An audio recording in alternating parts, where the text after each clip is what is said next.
on today's edition of Stories from Real Life with Melvin E. Edwards. Our guest for this episode is Dr. Oluwole Babatunde. Dr. Babatunde is a medical doctor, a psychiatrist, an epidemiologist, and a church leader. He shares his profound journey of overcoming the loss of both parents at a young age and how it shaped his faith, purpose, and career. He discusses the challenges of navigating cultural identity as a Nigerian in America, the importance of adapting to life's difficulties, and the principles outlined in his book, Adapt and Advance.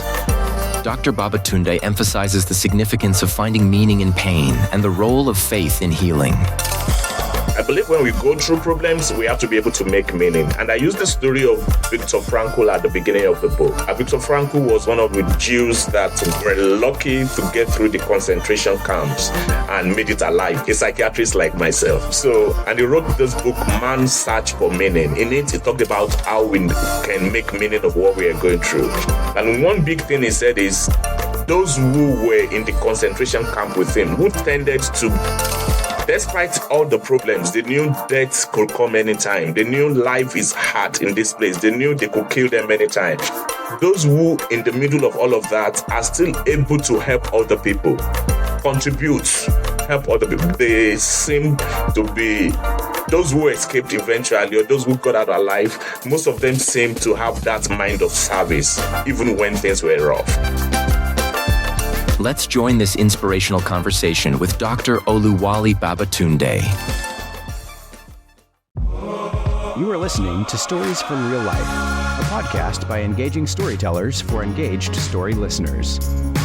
Here's your host, author and journalist, Melvin E. Edwards.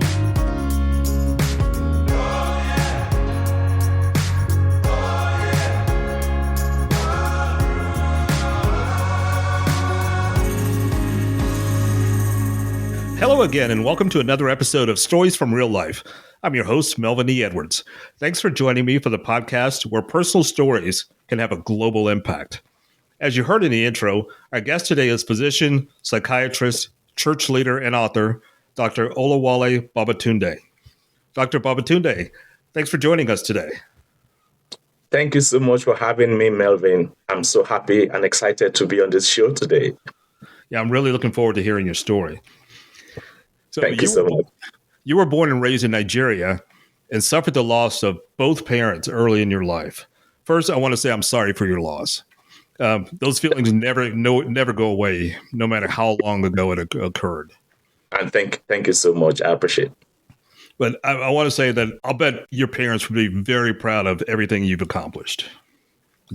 I believe so, too. So you share openly about losing both of your parents at a young age. How did those early experiences shape your view of pain, faith, and purpose? Thank you so much, Melvin, for asking. It's a wonderful question. How losing both parents shaped my experience with faith and purpose and pain, all of them together. It's a lot. And for example, I was 7 when I lost my mom. I still remember that day in my head vividly. We went to school and they came to pick us from school earlier than the usual time. And, we just bundled us into a car to go to my city, to bury my mom the same day. I was too young to even understand what was going on. Then at 13, I was in high school, beginning high school, and I was just called to the principal's office to go home and got this news that my father died in a road traffic accident the day before, over the night. It's really, really, really horrific, and it was very, very painful. My mom was less painful because maybe I was too young to even understand what was going on at 7, but my dad was much more painful because by then I was a little bit 13. I was a little bit understanding of what was going on. And I knew my dad really stepped in to care for us so much after mom died. So much that we really didn't feel the absence so much. Now, losing both of them was really... I remember the first thing that came out of my mouth after I was told was, why will the two of them give birth to us? and leave us if they know they won't wait to care for us. It was from a place of pain. It was from a plane of being abandoned at that time. But talking in terms of how all of this shaped my faith, one thing I always say is I'm grateful that they were both Christians. So they would like put my foot on the foundation of knowing God. And that really, really shaped how I experienced the pain and the outcomes of my life today. One of the things, for example, being a medical doctor was one of the reasons. It was because both that was related to medical issues, and I just wanted to be able to see what I could do as a person to prevent this from happening to other people or to help other people in similar situation. But in terms of faith helping me go through the pain, I was a Christian and actually accepted Christ at 11 before my dad passed in middle school. And all of that kind of gave me an opportunity to go to God in prayers. I realized I could ask God for things. I realized I could talk to Him. Of course, it was rough, it was hard, it was tough, but it gave me peace that at least I could go to a God and pray to Him and cry to Him if I have to and ask Him for things I want to happen. So it helped me a little bit to deal with the pain, knowing fully well that I had a place to go to after a lot of people failed me and after losing both parents. You've been in the United States for a while. Do you call yourself, just curious here, do you call yourself African American or Nigerian American? I of course, when I fill forms, I click either black or African American, depending on the option they have on the forms. But overall, it's kind of one of the challenges I think I have to deal with. Because I always tell people, I'm not fully Nigerian any longer. I've been out of Nigeria for 11 years. I'm not even gone back to visit. To be 11 years by the end of this month. And also, I'm not fully American either, I'm kind of like in between both. I'm a citizen of the United States already, but when I say I'm not fully Nigerian, I no longer fit perfectly into the Nigerian system. And of course, my accent gives me away everywhere I talk in the US. So everybody knows I was not born here. So when I talk to people, for example, on the phone in Nigeria, in English, they feel I'm trying to talk like an American because my English is different from the English I learned when I was at home. Because for years, I've been trying to speak in a way that people can hear me when I talk here. So they feel, he's trying to talk like an American. And when I talk to an American, yeah, of course, it's obvious I'm not. So I'm like in the middle of both worlds and try my best to, and of course, culturally too, the culture is different here. The culture is different there. Trying to fit into the culture here.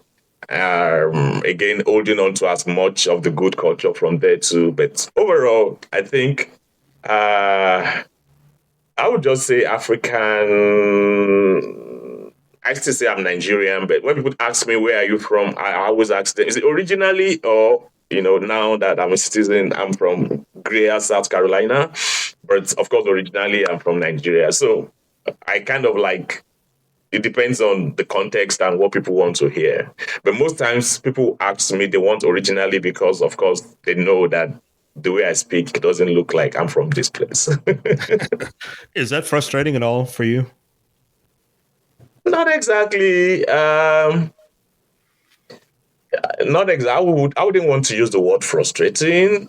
Maybe I try to stay away from some words, but of course, that might be what it means. I would say maybe it's challenging, which it's the same thing as saying frustrating too, depending on who is saying it and the way we look at life generally. So it can be challenging trying to fit into both worlds. And honestly, I never knew it was going to be a lot of a challenge until I left Nigeria.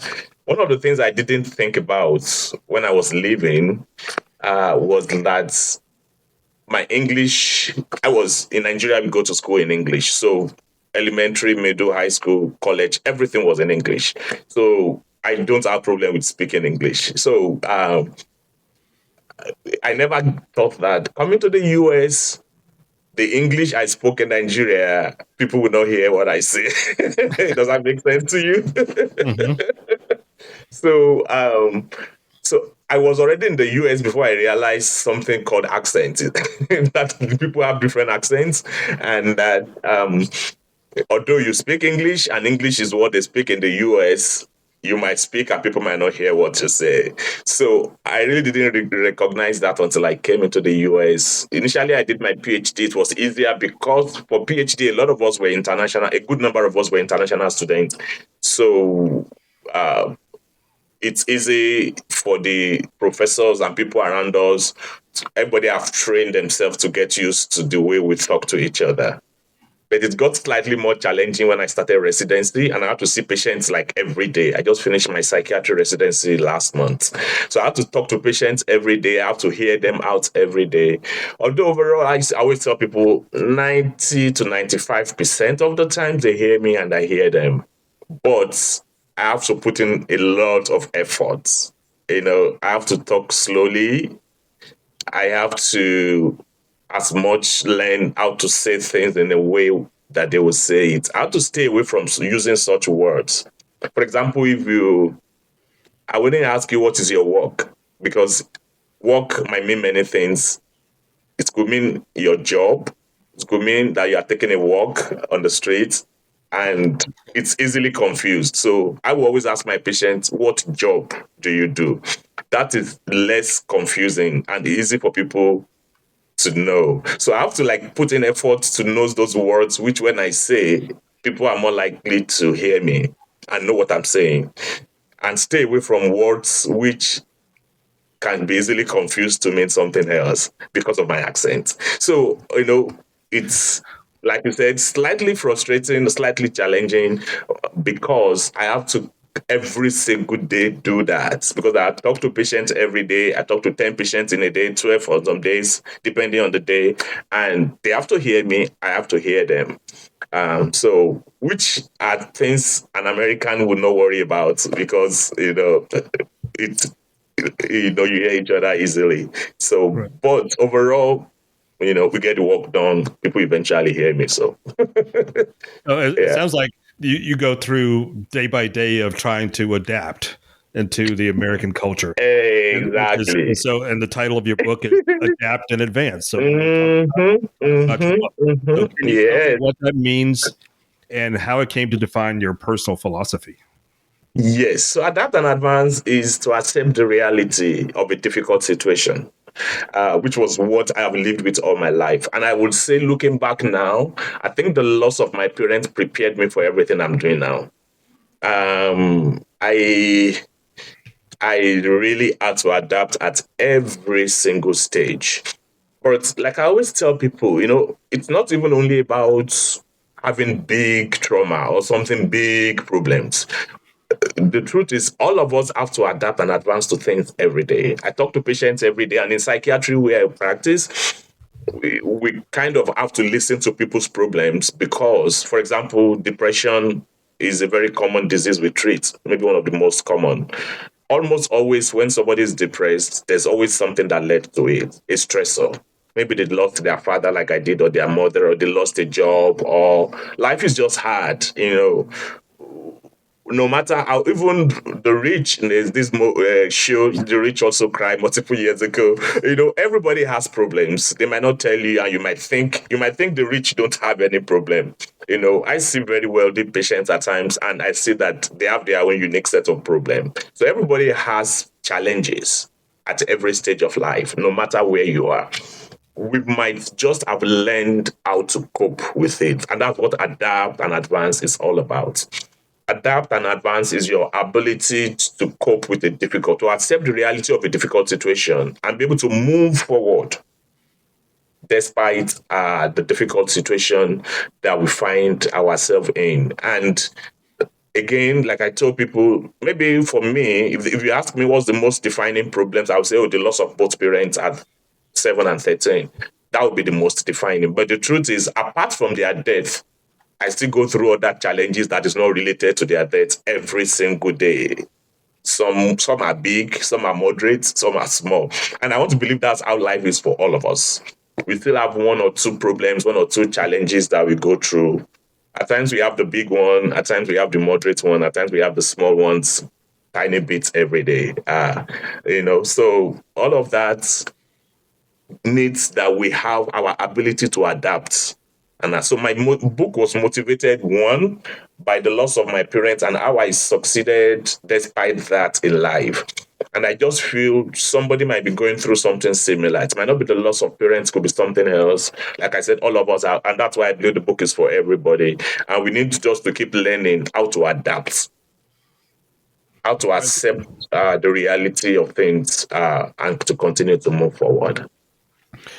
Okay, can you tell us about some of the key principles in the book and how the listeners can apply them to their own lives? So the key principles in the book, I used the principle of MAPLAMP, which is MAPLAMP. Map, like the map of a geographical map, like the map of the United States or the map of, I live in map of South Carolina, the MAP, a map. I used that, and then I also used LAMP. So lamp meaning the lamp light, all of them meaning something specific. So M is the first one is meaning making, and that's very crucial. I believe when we go through problems, we have to be able to make meaning. And I use the story of Viktor Frankl at the beginning of the book. Viktor Frankl was one of the Jews that were lucky to get through the concentration camps and made it alive, a psychiatrist like myself. And he wrote this book, Man's Search for Meaning. In it, he talked about how we can make meaning of what we are going through. And one big thing he said is, those who were in the concentration camp with him, who tended to, despite all the problems, they knew death could come anytime. They knew life is hard in this place. They knew they could kill them anytime. Those who, in the middle of all of that, are still able to help other people, contribute, help other people. They seem to be, those who escaped eventually, or those who got out alive, most of them seem to have that mind of service, even when things were rough. So, and that's one of the reasons I wrote the book, because I believe I will be serving the world and I'll make the world a better place. Or even if it's just the life of one person, although we've sold almost 500 copies now. But, even if it's the life of one person, 2 people, 10, 100, that read the book and get better from the book, I have impacted somebody. So no matter what we're going through, we should make up our mind to make sure that we don't just carry our problems on our shoulder all the time. We should be able to put them on our hand, put them on the side, and still be able to contribute. It might be something related to your problem. There's a Bible verse that I love so much. We said, with the same problem that you have encountered, you are able to encourage others who have similar problems. I paraphrased it now. So at times, we just need to be able to encourage other people with what we are going through. And I love the story of Joyce Meyer a lot. I've been listening to her for like 20 years now before I left Nigeria. And I still read her books, watch her videos. She went through so much hardship. I referenced that towards the end of my book. Her biological father had sex with her multiple times as a teenager, even less than 10. Her life was disorganized. But today she's in her 80s. And that same story, she has used this to bless millions of people all over the world. And, be a blessing to a lot of people. She said, will I choose a different life? She said she doesn't think so. Looking back now, looking at how much she's been able to use that story to be a blessing to people. She said, I think that was the best thing that could happen to me. Of course, it was difficult. It was hard.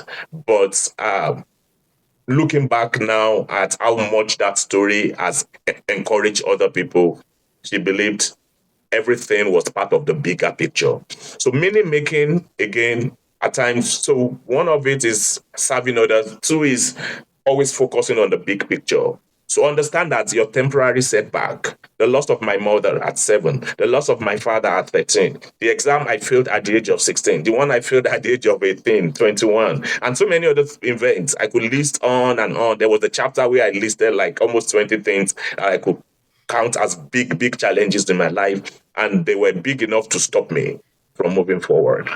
And despite all of that, I kept advancing. So the biggest principle is meaning making. A is action, which talking about taking steps.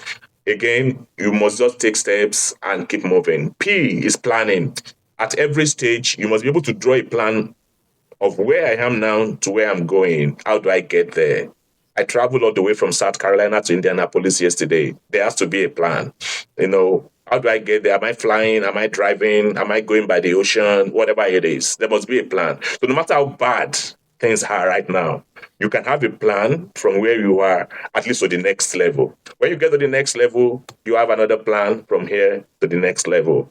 And you keep adapting and advancing, adapting and advancing. L is learning. And I always encourage people to read one book every month. I read one every week. I listen. When I'm driving to work, my work is 30 minutes about from my house. So to and fro 1 hour. 7 days, when I do 7 days on, that's 7 hours. Most books I listen to are 4 hours. So in a week, I can read 2 books when I'm listening to and fro. So I encourage people, like I told you about Joyce Meyer, I've listened to a lot of her books. When I listen to books like that, I get encouraged and it assures me that there's hope for me, no matter what I'm going through. A is alliance formation. You can do life alone. M is mission statements, which is everybody should have a mission statement. And P is prayers. Everybody should be able to pray and study God's word. I hope that was not too long of an answer. That was good. So a lot of people get stuck in the survival mode, just trying to make it through the day. So what's the first step somebody can take to move beyond just surviving into advancing? Number one is your awareness. Just similar to what I talked about meaning making is awareness. We need to understand that you were not created just to survive. And that plays into faith for people of faith. And if you're not a person of faith, it also plays into understanding that there's more to your life than your current pain. Which I've told people when I was going through very difficult situations, there's more to my life than days. There's more to my life. And even more recently, there was an exam that I wrote. So my residency ended June 2025 last month. There was an exam I wrote. We write it every year. And just to see how good you are and if you are improving in your knowledge over the 4 years of my psychiatry residency. And I wrote it the first year. I was in the 10th percentile. Like, I did very bad, comparing me with all psychiatry residents in the United States. I felt so sad. I felt so bad. But I'm like, okay, the first thing is I should realize that I'm not created to survive. I'm created to thrive. I'm created to adapt and advance. So I did everything that necessarily did. I studied. I talked to people that have succeeded, how they did it. They told me what I needed to do, the kind of question bank I needed to study, how I needed to study. I had a plan. So I drew a 4-year plan to the end of residency. And honestly, I did far better. The next year, I had 84th percentile nationally, which means I jumped from 10 to 84. In my third year, I jumped from 84 to 92. In my fourth year, I jumped from 92 to 95. So I kept adapting and advancing. And eventually, just like the example of Joyce Meyer I gave you, eventually I was the one that was teaching other residents how to pass the exam in my program. And it worked so well. By the time I was in my fourth year, when we took the exam, 4 of us had above 95th percentile in my program. That's not common for one program to produce 4 residents in the entire psychiatry resident in the US. So I mastered it so well. I mastered the secret so well. I taught other people. It worked for them. And, they kept giving feedback to the program director that, oh, thank you for Wole. Thank you for Wole. Wole really helped us. And the things I learned. So I was able to transform that problem into a solution first for myself. And then I took what worked for me. I used it for other people and it worked for them too. So that's what adapt and advance is about. That's what getting out of a survival mode is all about. So understand, be aware that you are not created to just survive. You are created to thrive. And then you could now sit down and say, using MapLamp, meaning making action, like I told you the example, I had to make meaning, I had to take action, I had to plan. Even now I have, there's a paper I made in my first year of how I wanted to increase.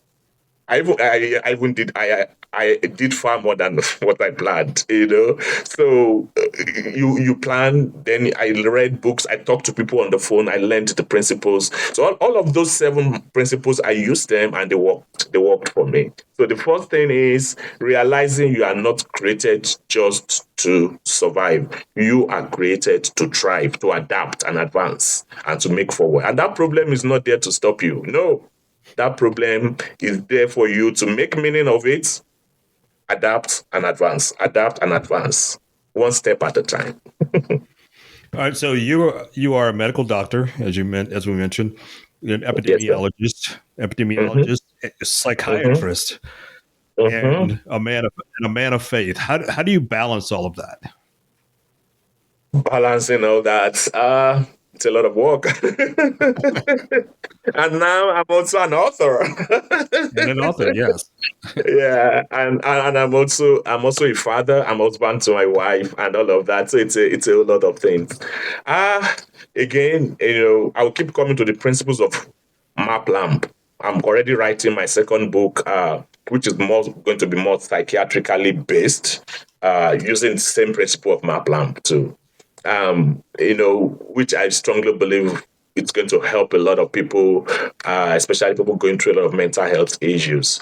For me, I think balancing all of it is, it's about, for me, using MAPLAMP. Beginning, if I use M, meaning making, I had to ask myself, I've had a few struggles. There was a time I wanted to be a pastor. I was already a medical doctor at that point, and I wanted to stop practicing medicine and be a pastor. And this is one of the reasons I did psychiatry, because I have the heart of helping people, listening to people, the heart of a pastor. And I think in medicine, psychiatry is the closest to it, because we listen to people's problems. We use psychotherapy, which is close to what a pastor would do to you when you go and tell him you have a problem and stuff like that. So I just realized, over time, every piece of my life, God wants to use it to be a blessing to people. So I approach my psychiatric job as a ministry. Every morning when I go to work, I tell myself, Lord, bless my hand.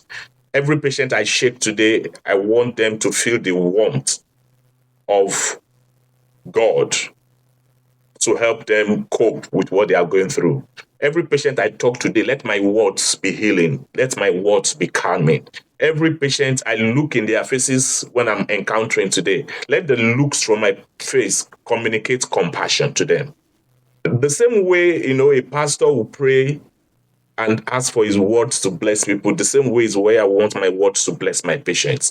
I might not necessarily preach the word of God to them. Of course, I don't talk about Bible to my patients, but they can feel in me that I have a passion to be a blessing to them.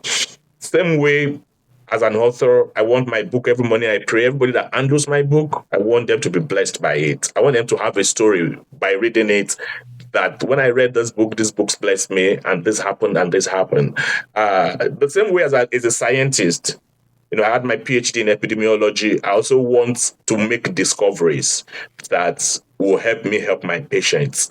And I want the scientific aspect of me to come out, even when I talk to patients, even when I talk to people, even when I write my books, so that everything ties together. So I don't really see myself as living 3 separate lives. Like I'm a scientist or epidemiologist here, or like I'm a Christian here, I'm a leader in church. Like I have a fuse group in my church of high school students that I coach every Wednesday afternoon. I have my life as a psychiatrist. Everything ties up together. And it's easy to balance it when we use MAPLAMP. So when I realized that God is using every part of my life to be a blessing to people in different settings, I don't see any conflict with them. But of course, I have to balance things. Like I said, I also have my wife, I have my children, I have other parts of my destiny, I have other things. So I've got to balance everything to make sure I'm not out of balance. So what I would say, the biggest word there is balance. I must be able to balance things to know how much time to give to this one, how much time to give to this one, how much time to give to this one. So that brings us back to planning. So there are hours, I have like 2 hours every day is what I give to my book. I have my job, which of course takes maybe 40 hours a week from me. So 2 hours every day for my relationship with God. I have like maybe a certain number of hours for my wife and kids every day. So everything is planned. Fine. I don't follow it 100%, but I try very hard as much as possible to make sure there's a balance in everything I do. All right. So you talk about making meaning of hardships. Yeah. How does somebody make sense out of something that's so painful they might have a hard time getting out of bed each day? Yeah, so that's slightly tricky, but at the same time, if there's a will, there will be a way, and I will begin this one with knowledge, which is L in MAPLAN, learning. And that's why, I've talked about Joyce Meyer multiple times because I listen to her every week. At least once a week, I watch one of her videos. And I've read multiple of her books. She's not the only one. She's just the one coming to my mind today. I don't know why.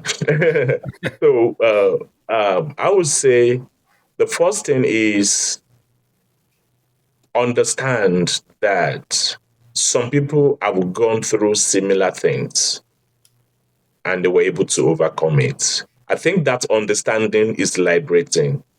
Of course, everybody's problem is unique and everybody's situation is unique. So we're not trying to minimize the uniqueness of what you are going through. It might be it's what you're going through is unique to you and it might really, really be so hard. And we're not also comparing because everybody's journey is different. But we can learn from others who have gone through similar journeys. So I would say what I always tell people is, and okay, I have this pastor in Nigeria, we call him Bishop Oyedepo. The church I attended in Nigeria between 2000 and 2014 for 14 years before I left. So the founder of the church or the big pastor of the church, his name is Bishop Oyedepo, David Oyedepo. He always says something which stood with me, which I will never forget. He said, you don't have a special problem. Don't create one for yourself. It might look mean on the surface, like, oh, this person doesn't know what I'm going through. Of course, I don't. Nobody knows. You are the only person that knows how what you are going through is hitting you and how much challenging that is. But at the same time, you don't have a special problem. Don't create one for yourself. People have gone through the same things in the past. Some were able to handle it well and got out of it. Some did not. So you have to make a choice. Do I want this problem to end my life or to stop me from adapting and advancing? Or do I want to use this problem? Like Joseph in the Bible, he's one of my favorite characters in the Bible because his story is kind of a bit similar to mine in some ways. He lost his mother very early, though he didn't lose his father, but his brother sold him to slavery at the age of 17. And he went through so much hardship along life before he eventually became the prime minister in Egypt. And God used him to save many lives. And that's why in Genesis 50:20, when his brothers came back, they saw him and they felt, oh, Joseph would take vengeance on us and would deal with us badly now. What did Joseph say in Genesis 50:20? He said, though you meant it for evil for me, when they sold him at the age of 17. But God meant it for good to save many lives today. And that's I have 7 Bible verses that are my anchor verses. That's the 7th one. It's one of my anchor verses. So when I go through terrible situations, I always tell myself, like Joseph, although this situation is meant to destroy me, this situation is meant to kill me, this situation is meant to stop me. But, like Joseph said, God is meaning it for good. And I tie it with Romans 8:28 that all things work together for good to them who love God, to them who are the called according to his purpose. So that's also one of my 7 core Bible verses. I say these Bible verses every single day of the week, one of them per day, Monday to Sunday. Monday has its own. Genesis 50:20 is for Sunday. Romans 8:28 is for Fridays. I say it every Friday. I say it to myself loud. So no matter what I'm going through, when the problem comes, I still have challenges even today. But when they come, those Bible verses gives me strength to keep going. That Joseph was able to get through his own. Jeremiah, who is still alive today, who is able to get through my own, I can get through my own too. So what I would say is, if you can't get out of bed and things are so bad, read books. Find books of people who have gone through what you are going through. If you are going through grief, there are so many books on grief. Mine is not directly like grief related, but I shared my story of how I lost my parents. It might be helpful to you to read that too, and how I go through it. And there are so many books that are directed at grief. If you are going through divorce, there are so many books that are directed at people who divorced and were able to move on with their lives despite the divorce. So whatever it is, I don't know what it is. Somebody has gone through it. So find books. Find one every month. Listen to it. How did they navigate it? And make meaning and realize that I can navigate this. Of course, if you need help, like you need to see a psychiatrist to take medications, go take it. If you need to see a therapist, maybe every week to talk to a professional, do it. By all means, do everything you can, but also accept your own responsibility for your life to keep going forward. All right, I want to talk about your church, the church part of your life a little bit more. So for over 30 years, you led and served in church fellowships, student ministries, and local communities. How important is that role in your life as a whole? Extremely important. I've learned leadership in church. I've learned compassion in church. I've learned, to carry other people's problems a little bit as much as I can in church. Beginning from, even before my mother died at the age of 7, we were going to a Baptist church in Nigeria, in rural Nigeria. And I was already there's this thing they call royal ambassadors. We wear these blue uniforms and, we go, we march. We go to help people where there are problems, kind of like Red Cross, kind of a little bit of that. I was already doing that even before my mother died. So even at the age of 6, I was already going to church every Saturday. So I've been introduced to serving. When I got to middle and high school, I was in boarding house. I was also serving in our early morning prayer and fellowships that we had. And eventually, when I got to medical school, I was the prayer secretary for Nigerian Conference of Christian and Medical Students. It's like all Christian medical students. We have fellowship every Friday. I was the prayer secretary at some point, leading people in prayer once a week. And, eventually when I came to the United States, started going to New Spring Church, which is where I still go to for the past about 11 years. I became a coach for middle and high school students. In fact, my first round of students are now in their 20s. Some of them are in college, some of them are working. But I have another round of students which I started with in 6th grade. They are just going to 9th grade now. I have like about maybe 20 to 40 of them that I send Bible verses to them like once or twice every week. I encourage them. And, whenever we meet on Wednesdays, we have a small meeting where I coach them about life. So, but the point I'm making is at every stage of my life, I've always made serving in the church part of something I do. There was a time I was a home self fellowship back in Nigeria in my church, which is like, that way I met my wife too. So, additional benefits of serving God. It's a part of my life, and I have 7 lifetime goals. Number 1 is my relationship with God. Number 2 is service. So my book come under service. My serving in church at different levels, at different stages, come under service, which is my 2nd lifetime goal. So it's important for us to find a way to serve in our own way. Even if it's just text messages we can send to encourage people.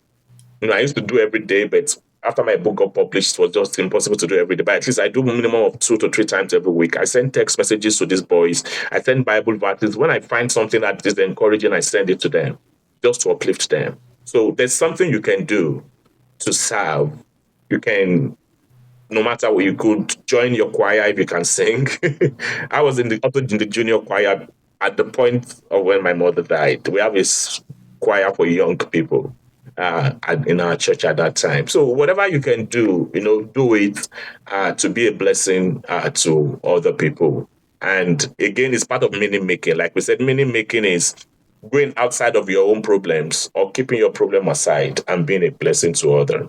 The other way to make meaning is experiencing someone and experiencing something. The third way is your attitude toward the problem. And that comes to looking at the big picture, looking at people like Joseph and understanding that though it's meant for evil, looking at Romans 8:28, looking at Genesis 50:20, though it's meant for evil, God means it for good to bring something unique out of what I'm going through. So I've got a really personal question for you here. Okay. Do you ever wonder what your parents would think of you now? It's painful.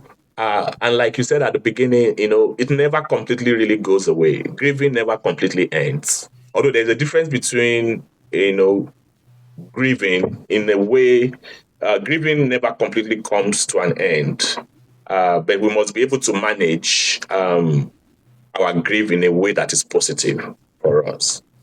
And the one thing that comes to my mind was, I remember on my wedding day, I cried. There was tears in my eyes because I wished my biological parents were alive and were there, that day.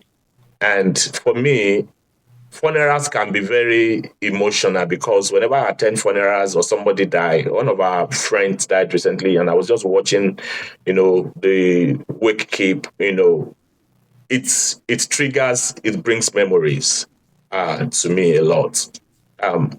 But it's okay to cry when I have to at times. But what they think about me, I wished, at times you just wish they were here, especially at times, like I said, my wedding, my graduation day, those very important days. And now I have twins. They are 13. They are 16-year-old now. They will be 17 soon. And having been a father for the past almost 17 years too, it helps me to appreciate. It's a lot, to parent a child. It's also so sad to not, especially if you're a good one, you've done the best you can. It's also so sad to not live long enough to see the fruits of your labor, kind of, or your investment in those children. So I wished they were here. Every time I cross a big milestone, especially successful milestone, I wish they were here. I wish, they could see that, oh, their boy is trying his best, but, unfortunately they are not here. But there's this band I always wear, just got ripped off last week. I'll make another one where I wrote on it, I live for three, meaning I live for myself, for my father, and for my mother. One of the reasons I dream so big, because I believe I'm living the life of three. Whatever they could not do when they were alive, that they wanted to do, that I know, I'm trying my best to see if I could do it for them, if God permits and gives me the opportunity. So, yeah. Well, I'm sure they would be very proud of you, as I said earlier. I believe so. And I understand all of that. I lost both of my parents when I was fairly young. I was also 13 when my father died. Wow. And I was 25 when my mother died. And so I'm so sorry. I'm so sorry to hear that. Yeah, that must be tough. Yeah. Yeah, like you said, when the milestones come when you get married or have a child, you want to share those memories. And it doesn't matter how long ago it was. Mm-hmm. That part is your age when the parent dies. A part of you will always be that age. Being with your parent. And one of the things I've come to realize over the years is that grief and sorrow are the cost, are the payments for love. Agreed. So the more you love someone, the more it hurts when you lose them. That's part of the payment.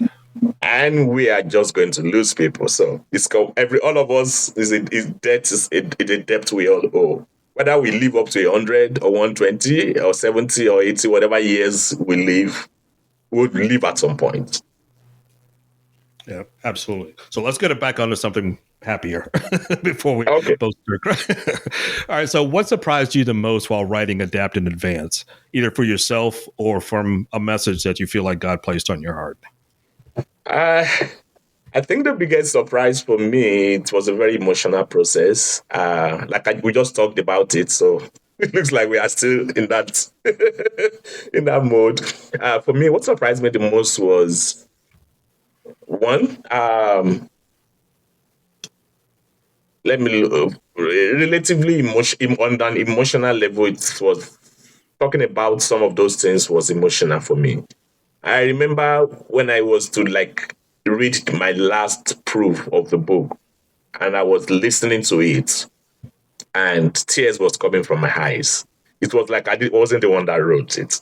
Despite I wrote it, of course, this was like it's gone through 5 rounds of editing and everything, and I was just listening finally, and tears was coming from my eyes. It was like, oh, it's weighed me down. That when I was hearing my own story that I wrote, myself. So it showed me there's still a lot of emotion in me, and I still miss my parents even now, despite it's been many, many years ago. The other thing that I would say positively that surprised me was the fact that I was able to write it at the time when I was doing residency. Everybody keep asking me, do you have 2 or 3 lives? Say maybe, I have this band I live for 3, so maybe that's why. Because some of my colleagues just couldn't believe that I could write a book during residency. Residency itself is brutal, it's busy, it's tough, and it's like having a baby. I always tell people, since the book was published, it's like you don't give birth to a baby and go to sleep. Have a lot of sleepless nights and all of that. Since the book was published too, in fact, maybe the biggest surprise now is there's still a lot more work to do even after publishing the book. So it's not like you publish the book and go to sleep, Yeah, we've got to do this, you've got to plan for launching, you've got to plan for this, you've got to plan for that, you got to monitor reviews, you got to do, and of course, we got to sell the book too. So it's just a lot of work. So honestly, it has not stopped. Maybe it was even easier. I would say easier. It's just different at every stage. I wouldn't say it was easier writing it. It was a lot of work at every stage, but it's just different. Okay, as a final question today, if a listener finishes this episode and decides to read your book, what's the one thing you hope they learn from it? To adapt and advance is to interpret pain as preparation, not punishment. So whatever pain you are going through, I want this book to help you make meaning and to be able to interpret that pain as a preparation for something bigger, for something better, and not punishment. That's the biggest information, or that's the biggest thing I want everybody that reads my book to take away. To adapt and advance is to interpret pain as preparation and not punishment. Your pain is not punishment. Just like Genesis 50:20, you meant it for evil, but God meant it for good, to save many people alive as it is today. So whatever you are going through, I want you to look at it with that lens, that what I'm going through right now, it might look like I would never get out of it, but there's good somewhere in it. If I'm able to see it and do the things that needed for me to do to cross over to the other side. That's the biggest I want people to take out. Interpret your pain as preparation, not punishment. That's a really good lesson to leave them with today, and a good way to end this episode. So our guest today has been Dr. Oluwole Babatunde. Thanks for being here today. I really enjoyed this conversation. Thank you so much. I enjoyed it. I really appreciate it. Thanks. Please go to my website at podcastreallife.com for more information about my guests and the things we discussed today, including a link to how to get his book. That's it for today's episode of Stories from Real Life. Join us again next time for another chance to learn from each other. Until then, don't forget to shine your light wherever you go. Thank you for tuning in to this episode of Stories from Real Life. Don't forget to subscribe and share. Let's meet right here every Tuesday and Friday. See you then.